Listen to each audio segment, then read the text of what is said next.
Good morning. I'm Lee Anderson, a member of the Parish Committee here at First Parish. We're so glad that you are here. We welcome you to our monthly theme of generosity, and you are all generous. We're glad you're here online or in person. A special welcome to visitors. We invite everyone to go downstairs after the service for community time, and I'll have a special announcement about what's going on in community time in a minute. Our mission is to build community, search for meaning, deepen our spirituality, and make a better world. If you have questions about First Parish or Unitarian Universalism, someone from our membership team will be at the welcome table during coffee hour to greet you and answer your questions. Reverend Deborah and Kate Holland, our Director of Lifespan Education, are also available after the service and would love to meet you.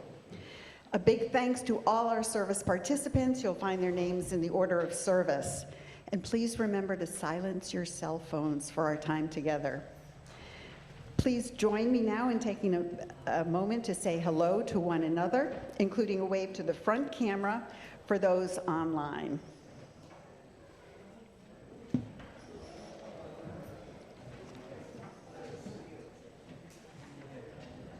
All right, so we're going to go right into the morning's announcement, and this will be short. This morning's community time will be a little bit different. You may have noticed that the vestry is set up with lots of tables and signs. Once you get your coffee or tea, we invite you to visit the tables where you can chat with folks who are knowledgeable about various teams and committees that make things happen at First Parish. Perhaps you are especially interested in social action. How about Family Promise or the Domestic Violence Roundtable or You the Vote or so much more? Is there anyone here who loves computer games and would like to learn how to operate the soon-to-be installed cameras that will make Sunday service tech work less intrusive? These praying mantis cameras that we have displayed front and back in the sanctuary and their cables and scatter rugs will soon be retired.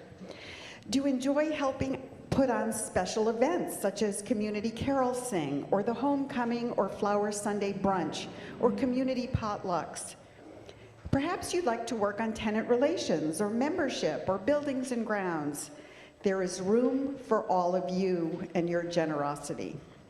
We'll see you downstairs in the vestry right after the service. Our service will now begin.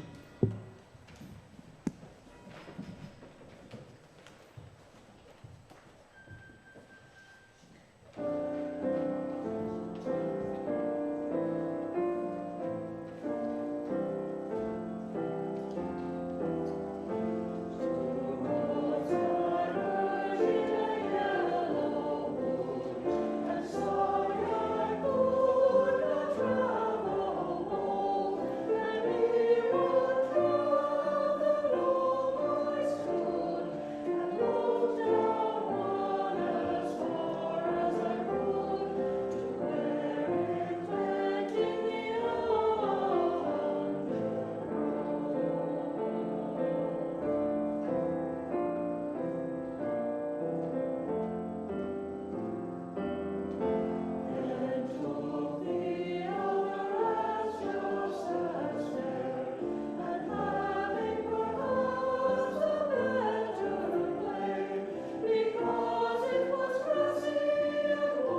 Beautiful, thank you. How many people have ever traveled the road less traveled? A little bit of us, maybe a lot of us. Good morning, everyone.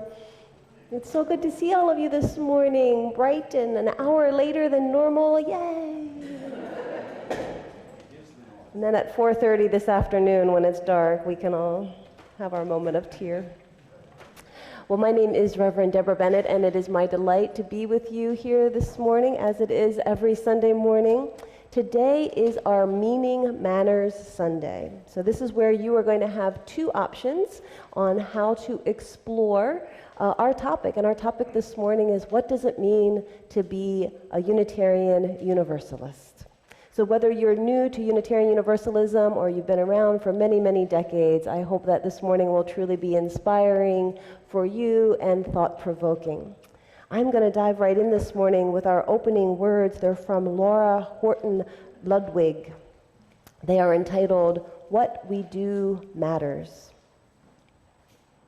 We are here because we believe what we do matters. We are here because we believe how we live our life matters. That with every act of kindness or meanness, courage or fear, love or hate, we are weaving a fabric of the universe that holds us all. We are here because we need encouragement, because we need strength, because so often we get distracted, we get in a rush, we don't think, we choose the easy way when the harder path is what our spirits truly long for. We are here because none of us is perfect, but together we inspire one another to try again, to take another step. We are here because we have felt the stirrings of love and grace in our hearts and hands, and we crave for more of that, for ourselves and for everyone. We are here because how we live truly matters. Isn't that beautiful? Well, in the spirit of that, let's light our chalice this morning. I believe we have the Baker-Larson family to come light our chalice, because it matters. I always like to think on a Sunday morning how all across the country and even in other countries, Unitarian Universalists are doing this one act together. We don't often have a whole lot of ritual in Unitarian Universalism, but this act of lighting the chalice is one of them as a way to bring us together. And thank you.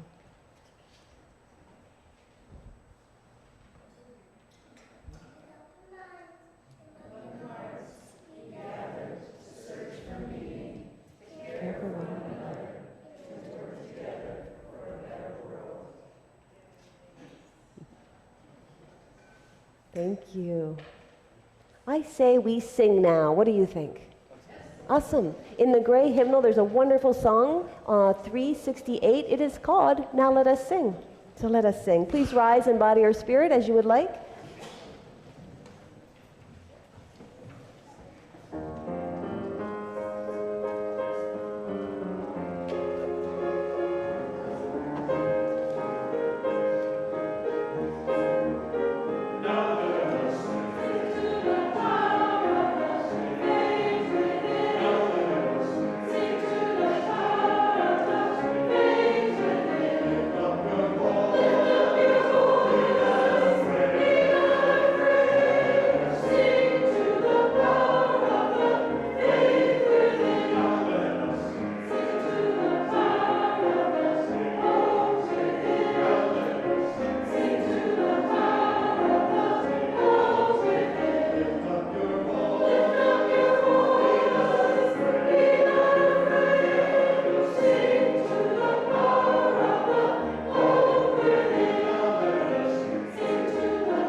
Next time we sing that song, did you get the little hand movements I was doing?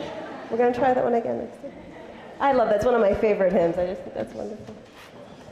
Well, beginning this month, we are going to start sharing our plate twice each month, either with the same organization so that we know that you don't miss the opportunity to support them, and some months we will have 2 organizations doing similar work.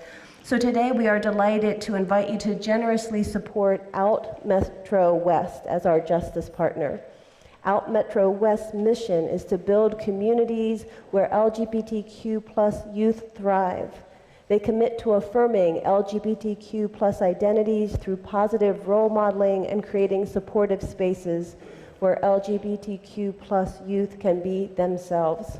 They run more than a dozen youth meetings per month out of their hub in Framingham, plus online programming and satellite events around the Metro West region. Each year, Metro West serves more than 300 youth and engages hundreds of additional people of all ages through their trainings and community events. 50% of this morning's collection will go directly to Out Metro West, so please be as generous as you are able. Directions on how to give online are in those orange pew cards. Thank you.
Thank you for your generosity today and all the days. This is our time to take a little moment of centering, and I don't know if you noticed, because today is a Meeting Matters Day and our children are still with us, it was important that we wanted to create a space where the children were part of our offering, our joys and sorrows, and also our time for centering. And so for our time for centering, we're going to do a little something that I think many of the children might be familiar with. Kate tells me it has happened before. So I'm going to invite you into a time of meditation, and you're welcome to close your eyes if you'd like to do that. And Kate and I will be sounding 3 gongs, but we'll do one at a time. So when we sound the gong and you hear the resonance, if you would like, and children, I think you're used to doing this, listen, and when you don't hear that sound anymore, you can raise your hand, and then I'll sound the next one. Oh, or we can touch our nose. Touch your nose? Touch your nose. Touch your nose. Anybody can do that. So touch your nose. And then we'll sound the next gong and listen for that, and sound the next gong and listen for that. Doesn't matter. You don't have to touch your nose if you don't want to, but it's just an offering, because I know the kids like to do that. So I invite you into this moment of silence. So to do this, we'll have to be nice and silent. So find your seat, everybody. Maybe begin by taking a couple deep breaths. That nice, beautiful deep breath where you feel like when you exhale, you can go... Let's do 2 of those together. Everybody breathe in deep. And you're welcome to make a little sound as you exhale. Feel the shoulders just kind of relax. One more inhale deep. Maybe bring the shoulders up a little bit. And now let the shoulders down and then let yourself just sit in the quiet and wait for the sound of the gong.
And I'll invite you to listen again.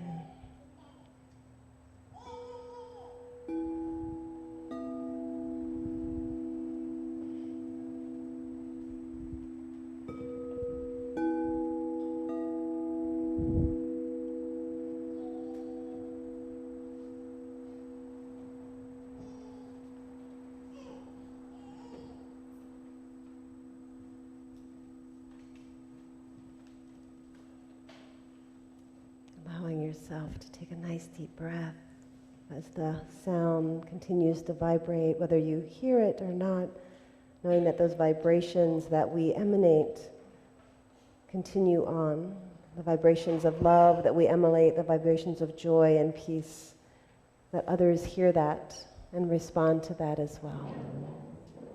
Thank you, children, for participating with us. Thank you all. You may open your eyes. Did anybody hear that strange sound that was going for a while? This was vibrating next to the, yeah, I was trying to figure out, what is that sound?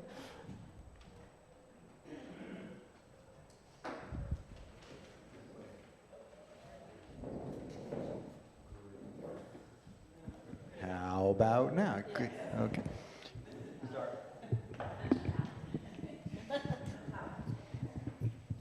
Good morning. I am Eric Felton. My pronouns are he and him. I am a lay minister of this congregation. Now is the time in our service that we set aside for acknowledging our joys and sorrows that we all hold. In both our sharing and in our witness, we affirm our covenant to care for one another. Beginning this week, we have decided to light a special vigil candle each Sunday in recognition of the pain and suffering being experienced around the world due to ongoing war and violence. May this small act help us unite in our prayer for the end to all suffering. If you have a personal joy or sorrow you would like to share, I invite people of all ages to feel free to come forward now, or raise your hand and I will bring the microphone to you. And for those of you online, I have the Zoom chat here on my phone, so I will be able to read your joys and sorrows as well.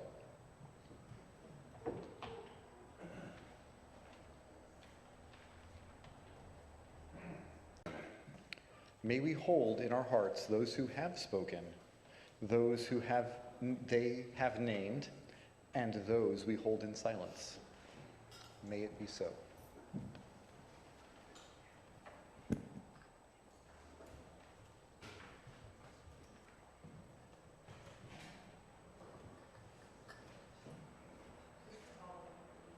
Oh, did it go? There it went. But actually really good. I don't have to lean down. Thanks, Eric. So I'm Kate Holland. I'm the Director of Education, Lifespan Education here at First Parish, and my pronouns are she, her. And I get to let you know that you get to choose your own adventure this morning.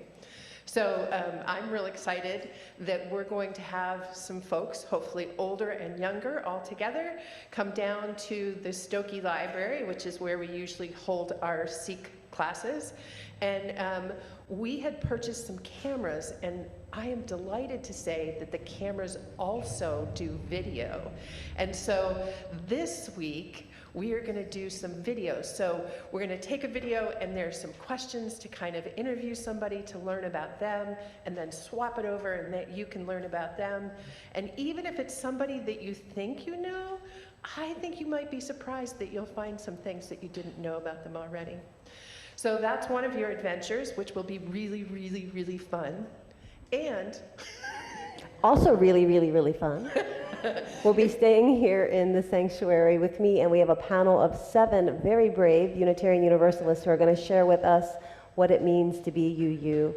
And I will say I prepared some very hard questions for them, so shower these folks with some major love. woohoo. So I believe we're going to head off. If you want to join us downstairs, let's go out the back, and we'll see everybody in Stokey Library. Awesome. Could we have some moving music, Polly?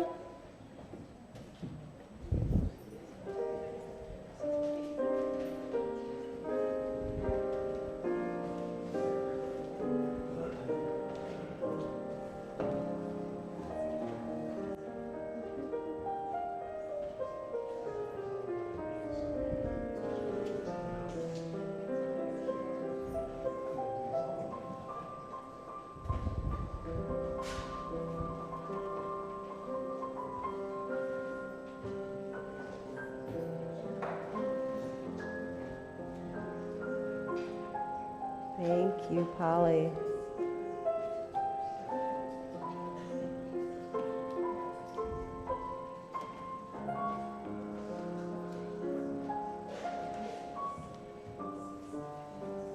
If everyone's quiet, then Polly will get the message that we're in our places. Thank you, Polly. It's always so sad, though, to ask Polly to stop playing because she's just so amazing. So what does it mean to be a Unitarian Universalist? From what I can see, the search for what it means to be UU has been going on for quite some time. And it is rare that I have been in a room that has found consensus on the subject, other than to say that not finding consensus is the consensus about what makes us UU, right? Even television and movies and books have on occasion taken a turn trying to define this faith, or this movement, or this religion, or this fellowship. Several years ago, I got a good chuckle watching Stephen Colbert. Does anybody remember this episode? One night, he asked one of his staff members, Bobby, about his religion. So Bobby replied that he was a Unitarian. Now, Colbert, who's a self-proclaimed devout Catholic, then very innocently asks, "Oh, so you're Christian too?" And here is how Bobby replied. "Well, yes and no.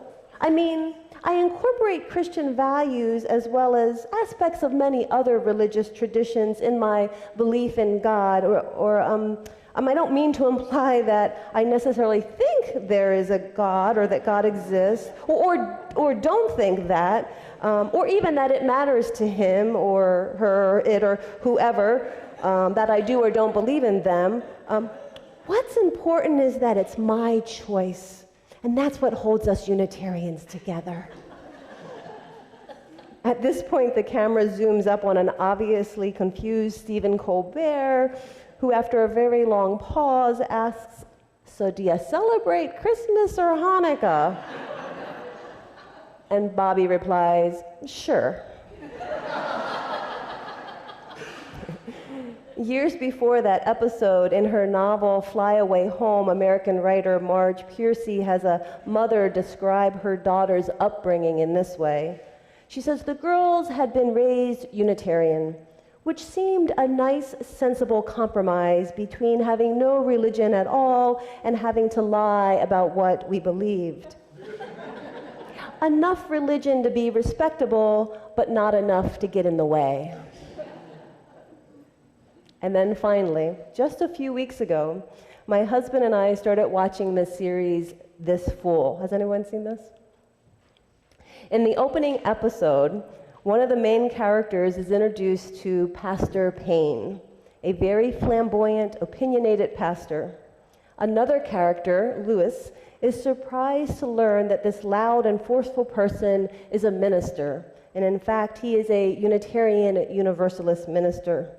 To which Lewis asks, "What is Unitarian Universalism?" And the other main character, Julio, replies, "Oh, they're just like hippies, but angry." My husband and I laughed out loud and had to rewind the scene to make sure that we heard it correctly. So, are we just a bunch of angry hippies who can't commit to a deity or belief system, but who maintain respectability just enough, but not too much to get in the way of our independence? Yes? Or are we something else? Well, they say that if you put 7 Unitarian Universalists in a room, that you will get at least 10 answers to any question. So be prepared, as I am putting 7 Unitarian Universalists up front with us. Would our brave panelists please join me up here? Come on down for a segment I'm calling So You Say You're a Unitarian Universalist. We'll invite them to, and Charlie, maybe you can help with the mic over there, and we have one more mic.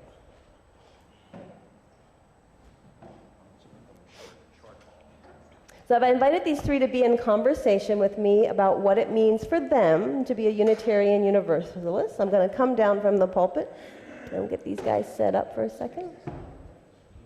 And we fit 7 across, so we're going to want to take this mic down. There's room for one between Laurel and me. And then I'll move out of the way for Kit. And then we'll take this mic off, or you could have it right in between. Laurel and Jade, I'll give this for you 2 to share, and then Charlie, you guys can share. Come close, come close. All right. Okay, so it is true that I've always wanted to be either a game show host or a late night talk show host, so thank you for indulging me in my moment. And thank you for being safe. Welcome, everybody. Are you ready? Yeah, we'll see how this goes. Well, so I have a few questions for you, and the first question is an easy one, and I've already let them know that I'm not expecting them to all answer all the questions because we only have a short period of time. But I would like to invite you each to introduce yourself just with your name and tell us how long have you been identifying as being a Unitarian Universalist. You look like speaking. Why don't we start with you, Charlie, and then we'll just pass the mic down. All right. I'm Charlie Anderson, and I didn't get permission to be on this. I actually don't represent as a Unitarian Universalist. I am a member of First Parish in Wayland, and I understand that First Parish is associated with the UUA, and that doesn't bother me. But my family started being involved in 1982 when we came to church services, and I stayed home with our infant daughter, and I probably became involved 2 or 3 years after that, so 84, 85. I'm Suzanne Jamiri. I grew up in the Roman Catholic Church. I left at the age of 19, and I always say I wandered in the desert for 20 years until I came here, and I signed the book 37 years ago this past week. And I'm Phil Giudice. I also was brought up in the Roman Catholic Church and enjoyed it until my teen years when I started questioning everything. Upon arriving in Wayland, we joined the Unitarian Universalist Church here, and that was 1985. And I do identify myself as being a Unitarian Universalist. I actually had it on my resume in the context of testimony I gave in Congress at one point, and it was interesting to get some kind of conversation going with some of the folks around. I'm Laurel Whitehouse, personal pronouns she, her, hers. I was raised in Lexington at the Hancock United Church of Christ, was quite involved there, as were my parents. I went through the coming of age program and refused to join the congregation because I didn't feel they had explained what it was to be a Church of Christ member versus any other faith. And so, you know, as a rebel, I wandered, and eventually, when my son was 4 years old, I decided I would return to a congregational church, and because I wanted an educational program for him. However, before that had time to happen, I came here for a neighbor's funeral, and just was so impressed with the memorial service and the explicit yet tender way they treated death that I decided to try a service here first and never left. And that was the fall of 2000. Hi, my name is Jada Williams. My pronouns are she, her. And this is my 8th year coming to First Parish. I don't remember what year I signed the book. I was kind of late in signing. And I was baptized Methodist and grew up very involved in my church. My parents weren't, but I was. It was really important to me, so it was something that was important that I do with my son. I am Matthew Shear. I think I first came here to First Parish 25 years ago, having, as others have said, wandered a bit in a spiritual desert, raised in a household that identified as Jewish, but was kind of spiritually empty. The rituals had no meaning for me, and I wanted meaning. Pretty much signed the book right away 25 years ago, and it has led me down a pathway of exploration, and to the point where in 2018 I was asked to be a full-time preacher at a Unitarian Universalist church. I served it for 2 years, but the process is really never ending, and I'm glad we're doing this here. I'm Jim Kittendoff. Lynn and I first came to First Parish in 1983, the fall of 1983, when we had a child, a baby. Lynn felt we ought to have some religious background for our child. That's how a lot of people start out here. And as she knows well, church has made me very nervous, and I used to get sweaty palms in church. So Lynn went around and looked at a lot of other parishes, and she said, she came home from First Parish and said, I think I found a church where your palms won't sweat. So we came in 1983. We signed the book sometime in the 90s. And I do identify principally as a member of First Parish, but I do identify as Unitarian Universalist as well. Awesome. So funny, I thought, oh, this will be a quick little question. Here we go. Who's bringing in lunch? All right. Okay, now this is a show of hand question, so let's just show of hands. Are people born fundamentally wounded? Are people born fundamentally... Does a hand mean yes or no? Oh yes, a hand means yes. So are people born fundamentally wounded? Anybody? Are people born fundamentally whole? Define whole?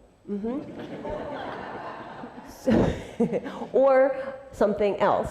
So let's just, anybody that wants to answer, how do you think people are born? I'll go to Phil first, and you'll want to take the mic, and then we'll go Laurel and then Matt.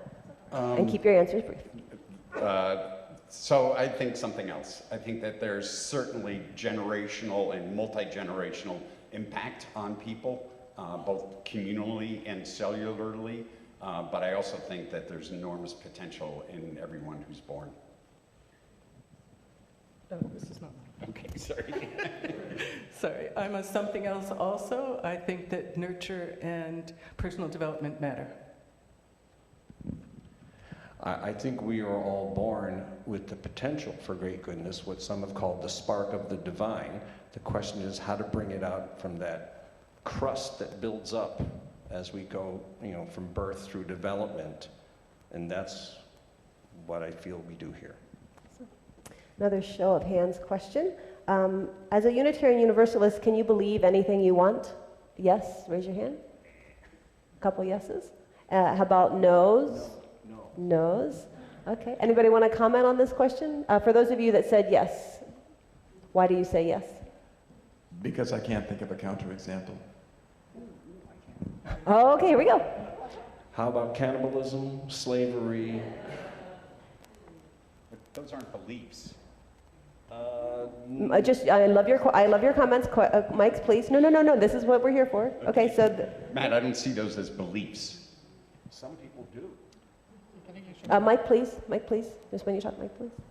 I just want to pause this. How many people have this tension in this question? Can you believe anything you want? Raise your hand. Oh, can you not believe anything you want? Are there exceptions to the rule? Is it like, okay? So let's talk about this for 1 or 2 more minutes. I mean, I think it depends on how, once again, how we define the terms. It is certainly rooted in terms of freedom of theological belief. I do recall Ken Sawyer giving a sermon here once that was saying, is Unitarian Universalism compatible with, say, Scientology? And the answer was basically no, because there are certain things that we do hold to be true. It's not absolute freedom, but again, that's the subject of sermons. There are many in the archive. This relates to the question you're about to ask us about creed versus covenant. Obviously, we know that you can believe anything you want on the continuum of faith. You can be a theist, you can be a non-theist, you can have all sorts of beliefs about the world, but I think there are some thoughts that would be inconsistent with our covenants. You know, we have covenants, we have principles, we articulate, this is sort of the stuff that we think is good. I'll use that word. This is stuff, and so there are thoughts that people could have that are not at all consistent with that. So that's why I say yes and no. Awesome. Well, let's go ahead and jump ahead to that. So sometimes people describe this faith as a covenantal faith, not a creedal faith. Does anyone want to take a stab at just defining the difference in 1 or 2 sentences? Suzanne? Well, having grown up Catholic, I'm going to speculate that maybe Phil and I could probably say the Apostles' Creed, which is, you know, I believe in God the Father Almighty, creator of heaven and earth, and I'll stop now. It was something that you learned, you memorized it, you learned it because it was supposed to represent what you believed. And I feel like that was imposed on me as opposed to a covenant, which we say every Sunday with open minds and loving hearts, which we, in theory, agreed to. I have trouble with some of the language in the covenant, but it was a democratic process and we voted, and I say it because mostly I agree with that. Yeah, that's handed down by authority, that's creed, and sometimes ancient, but nonetheless, verses agreed to by participants. Anybody else want to comment on covenant? Matthew? I like that word authority, and I would just say that to us, our covenants are aspirational rather than having the weight of authority behind. I think the 7 principles are a brilliant finesse because it's not a creed, it's not a liturgy, it's not an imposition of you must believe this, but the 7, you're going to ask us later about whether the 7 principles matter. They do matter to me. That's my anchor. That's my anchor. Let's come back a little bit and talk about the difference. Another way that Unitarian Universalism is often described is as a liberal faith versus a conservative faith. So do you agree with that statement? Raise show of hands. Do you agree that this is a liberal faith, not a conservative faith? If you don't agree, would you like to comment on that? So for me, I have a harder problem with the last word in that, faith. I don't think of this as a faith-based religion. I know others do, and that's fine. But the faith is the part that I trip over. I think it's observational. If I said liberal religion versus conservative religion? Then I also don't lean liberal or conservative in terms of what you use about. Does somebody want to comment on what they think the difference is? I think that there are multiple meanings for the word liberal that we use every day and understand. And in the political arena, I believe that, to make it oversimple, that conservative means more of a concentration on the rights of an individual and on a smaller government, and the liberal meaning more of the rights of the community And if the government is the organization that represents our community, then it's not necessarily a bad thing to have a bigger government. On the religious side, I think of liberal as being more tolerant. I think liberal and tolerant are good, actually, synonyms for each other in this area. Matthew. Yeah. Yes. Again, there's so many of these words. It depends on how you define them. And to me, our faith is not to any particular statement of belief, but to a process. And what's behind it is terms that are in the great hymnal readings: the free mind and the open heart. And we're willing to take any good source that will get us there. Our faith is that this process can work. And then Jada or Laurel? I actually would have a really hard time if I thought that we were all voting dramatically differently. I would think there's something wrong here. So when I'm talking about coming here, I talk about it being, I use the word liberal. And I also use the word liberal when I describe my politics, because I feel like it has to do with individuals, like individualism versus taking care of one another. And I feel like our covenant is to take care of one another here, but also out there. So that's how I see small government versus large government. So yes, I say liberal here, liberal outside in how I describe it. Anybody else want to weigh in on this? Because I'm going to jump into kind of like a next part, and I am going out of order in the questions I gave you, because it relates to James Luther Adams. So James Luther Adams was a 20th century Unitarian and then Unitarian Universalist, theologian, professor. And he, at one point, described Unitarianism with this idea of these 5 smooth stones. And of them, one of the key smooth stones, or one of the ones I like best, was this idea of, and he did describe Unitarian Universalism as a liberal faith. And part of that liberalism being the difference between something that's evolving versus something that is conservative, once written, done, right? So that was like one of the distinctions. So a conservative faith is, we've already got the truth, here it is in this book, just read it, memorize it, you're good to go.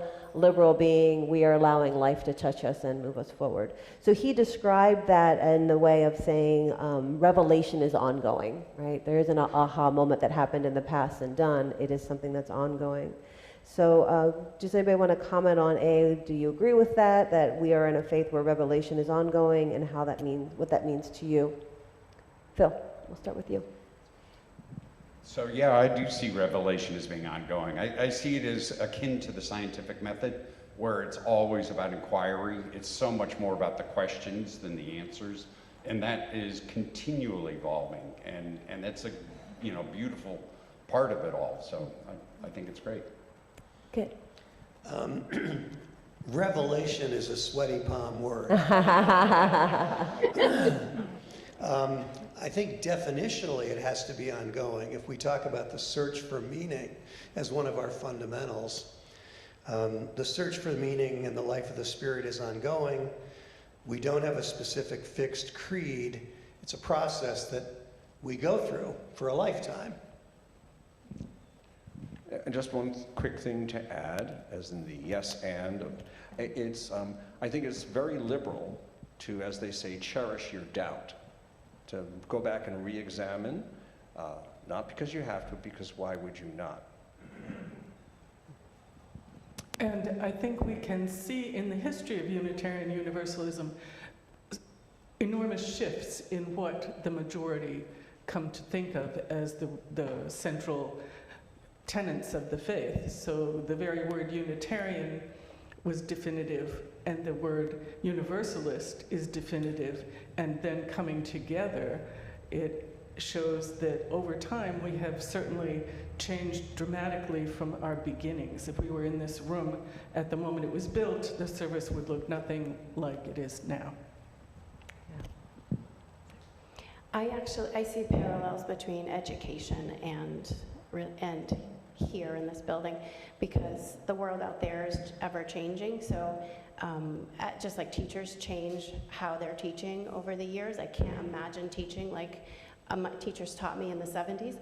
They would fire me immediately because I wouldn't be doing a good job, even though I feel like my teachers were doing a good job with the information they had at the given time. So I think that how someone's teaching 20 years from now, they're going to look back at how I'm teaching today, I hope, and say, oh, I'm so glad we've evolved, and I see the same thing that should be happening here at a Unitarian church.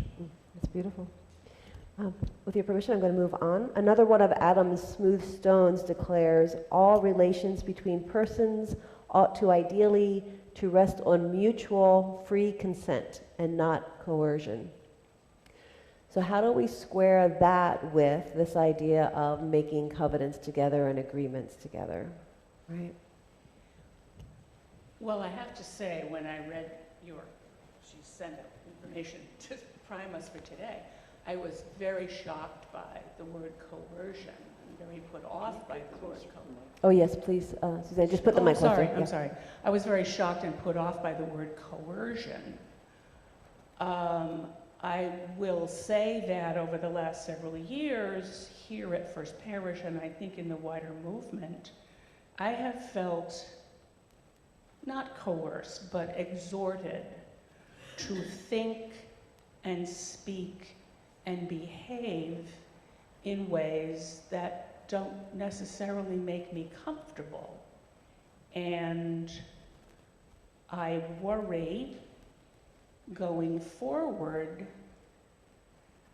that if I don't embrace thoughts, behaviors, whatever, that make me feel, I don't know that they're designed to make me feel like I'm not a good you, but my goal is not to be a good you. My goal is to be a good person. And I guess I worry a little bit that when I'm going off the rails here, but if the expectation is that going forward as a you, we must think or behave or speak in a certain way. I don't know who said it, Yogi Berra, Sam Goldwyn, include me out. I don't have to be a you, but I want to continue to be a good person. Somebody else want to weigh in on this idea? Laurel? We'll go Laurel, and then I don't know if somebody else had their hand up. Go ahead. Well, just to pick up on Suzanne's thoughts, for me, one of the central aspects of being a Unitarian Universalism is this notion that we need not think alike to love alike, and I'm forgetting who said that originally and then even secondarily, but it's a famous quote that's out there. And I think that it's important to remember that we are here because we choose to be, and we remain because we choose to be, and we walk our values into the world because we choose to do so. I'll go to Matthew and then Jim. Yeah, we try to encourage each other to growth. And I think there should be implied, you can say, this is what I think, but then I think there is an obligation. Obligation's too strong, but the goal would be to be able to back up this. You know, the Principle 4 talks about a free and responsible search for truth and meaning, although I like the original wording better, a free and disciplined search for truth and meaning. So you can opine, but then if you go into a discussion, you should be able to say, here's how I got it, what do you think? And you compare and maybe say, oh, maybe I was a little wrong. So there's freedom to think, but you should back it up. And we encourage each other to do this. Thank you.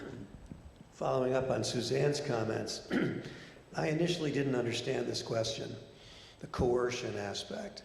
But for example, a number of years ago when we went through the mission and the covenant and all those things, I recite the covenant every Sunday morning. I don't feel I'm being coerced to do so. And if the majority of people think we ought to do this or say this or whatever, I don't feel coerced. I could go, you know, I don't know. If it's okay with me. if we all say that, it's okay with me.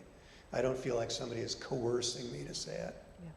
I think this came from a time where it was a lot of coming out of other faiths and that idea of being made to believe something, or you can only be here if you believe this. And so I think it was really speaking into that idea that this is a faith where we're not going to make you believe anything.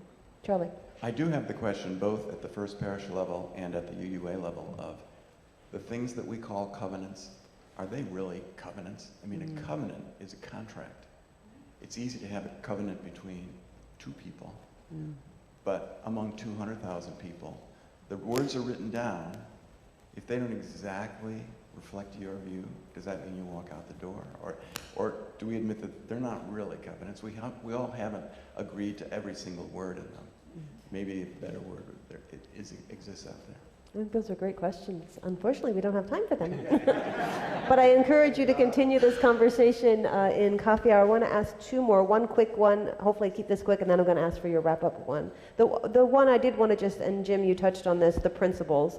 For you personally, are the 7 principles and sources, I'll add the sources into that, a very important part of your current faith, or are they also up for evolution? Jim, you want to start since you... Well, it's redundant, but excuse me. To me, the 7 principles are important because I think they're terrific. And I like them as they are, and I'm not really happy with all the tinkering that's going on right now. But those 7 principles are hard to argue with. And one of your earlier questions was, could you be conservative politically and liberal religiously? And the answer to that is, in theory, yes. And we have had people in this congregation who are quite conservative politically. The challenge is, if you scratch that a little bit, some of the conservative positions are at odds with our commitment to justice and equity. That's the problem. But I think the 7 principles are terrific, and that's what I think of as being a UU. So real quick, we'll go down the line because then I want to get your final statements. I'm not opposed to tinkering with some of the language to keep it more current. I mean, anyone who's tried to read Emerson should know what I'm talking about. And there's a serious thing that the word love might be worked in there, but I agree with where Jim is coming from. The ideals that are in there are pretty good, and it took quite a process to get those particular words so that an overwhelming percentage of you just kind of say, yeah, that's kind of sort of where I'm sort of at. I also think the principles are wonderful, and they're not what my go-to when I talk about Unitarian Universalism. I talk about a community for my family and of like-minded people. And if they want more information, then I might jump into the principles. Well, the principles are certainly important to me. They are what shaped my choice to become a director of religious exploration. I had Kate's role in a number of other churches. So am I opposed to tinkering with the language?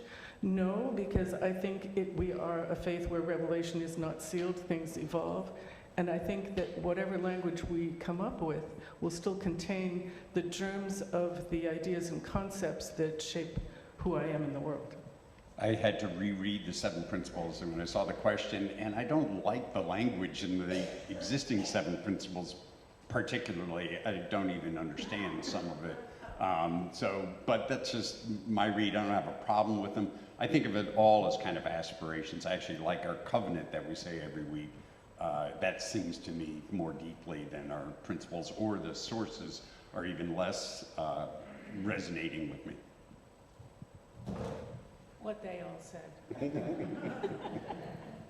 When this question was asked, I dug into my wallet and got out this dog-eared thing that I keep in my wallet because people do ask me about it, and I do use it as my leading. So if you really want to understand where this organization is at, read these because they really are a good outline. Awesome. All right, I wish we had so much more time. You all have been absolutely amazing, haven't they? It's really, really wonderful. I do want to give everybody just 50 words or less to answer the question, what does it mean to you to be UU or UU adjacent. Can we go down the line? We'll start with Jim. Excuse me, sorry about my froggy throat. To me, being a UU means freedom of spiritual belief, caring about other people, being inclusive, being open to new ideas, mutually supporting each other, and working toward justice. That people often talk about that dreaded elevator speech. You got 3 minutes, go. I say I can do it in 8 words. Inherently good, better person, better world, many sources. And then you can delve deeper into that. For me, being UU means that my son and I have a welcoming, inclusive space within a supportive community with which we can continue learning how to care for the planet and how to create more justice in the world. And for me, it is all of the principles and the sources. So to have the knowledge that we embrace a wide range of faith, tradition, wisdom, and history and possibility is very important. Matthew and I have a certain tension about whether everything has to be able to be cited. I think that experience is a huge part of it as a mystic and a panentheist. Can you give me a citation for that? For me, it's being part of a caring community with a commitment to help the world to be better. I'm going to read mine in a minute, but I just want to say that I think one thing we haven't touched on is that we come here with questions that I think we're looking for spiritual connection. But I think one of the major things that keeps us here, or has kept me here, is doing good individually and collectively. And I think that when I look at this community, it's like I think about, the rummage sale, partakers of the Uganda Project, all of the good that we do that comes out of being here. So for me, being a UU means that we can worship individually and collectively with respect and consideration for the cycles of nature and the history of religious thinking. We can do good individually and collectively, and we honor a free and responsible search for truth and meaning. For me, being part of First Parish, it's a community that will help me search for truth, will help give me guidance on how to be a better person, and provide people that we can work together for a better world. Thank you. Once again, thank you all. Wow, yeah. You're really amazing. You just gave us so much to think about, and I appreciate that. And I really do encourage everybody to continue this conversation. It is our theme for the year. So we'll explore it in different ways at different times, but talk amongst yourselves and let's dive into this. And please do feel free to come to our Article 2 discussions. We'll be running those throughout the year too, and those are small groups where we dive into some of these very questions. So it's wonderful. Jada, would you turn around and extinguish our chalice for us as we say our chalice extinguishing words, which I think are in the order of service? Together we extinguish this flame, but not the light of truth, the warmth of community, or the fire of commitment. These we carry in our hearts and out into the world until we are together again. Thank you all. Please go now in peace and go sign up for some volunteering. Thank you, Polly. Hit it.